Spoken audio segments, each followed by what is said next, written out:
Bonjour Ilana, bonjour à toutes et à tous. Nous sommes aujourd'hui le 9 Tammuz. D'après le texte dans le livre des rois et le texte de Jérémie, aujourd'hui devrait être un jour de jeûne, puisque c'est la première brèche dans les murailles de Jérusalem lors de la destruction du premier temple.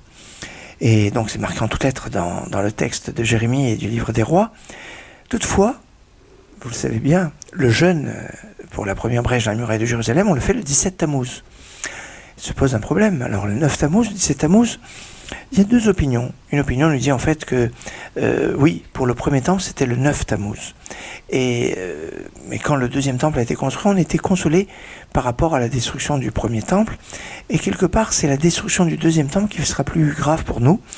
Et la première brèche dans les murailles de Jérusalem pour la destruction du deuxième temple, c'était le 17 Tammuz. Ah, vous allez me dire, jeûner 2 fois au mois de Tammuz, à quelques jours de différence. Non, c'était pas retenu. C'est pour ça que le 9 Tammuz est tombé en désuétude et qu'on jeûne le 17 Tammuz, c'est le jeûne qui est bien connu.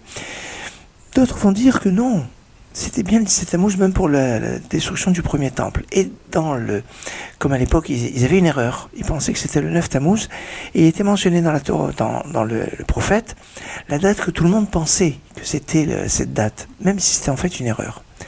Toujours est-il que cette date du 9 Tammuz, donc elle n'est plus aujourd'hui un jour de jeûne, quoique en 1242, il y a eu à Paris le jugement du Talmud, un jugement inique où on a accusé à tort que dans le Talmud il y avait des écrits qui étaient outrageants, enfin bon. Il a été décrété de brûler les manuscrits, on est en 1242 avant Gutenberg. 24 charrettes de manuscrits ont été brûlées à Paris en 1242. Et on avait retenu que c'était un vendredi. Et c'est pour ça, le vendredi de la Parashat Roukat, c'est exactement aujourd'hui, eh bien, il y avait ce jeûne que certains respectent, donc pas par rapport à la première brèche dans le muraille de Jérusalem, mais par rapport, en fait, à cette autodafé du Talmud. Ce qui est surprenant, c'est que la date, en fait, où cela est arrivé, c'était un 9 Tammuz. Et qu'aujourd'hui, nous sommes le 9 Tammuz. Alors, il y a un point de lumière, c'est qu'aujourd'hui, 9 Tammuz, c'est le jour où, dans le cadre du Daf Yomi, le cadre de l'étude quotidienne du Talmud, aujourd'hui on commence un nouveau traité, le traité Ketuvot, qui parle des contrats de mariage, qui parle de Simra, qui parle de joie. Alors que la joie, l'étude, chasse la tristesse et le deuil, et que nous puissions aborder ce Shabbat avec lumière, sainteté et rire, sourire, je dirais, Simcha. Shabbat Shalom Gitchabes, Shabbat Shalom Mevorach.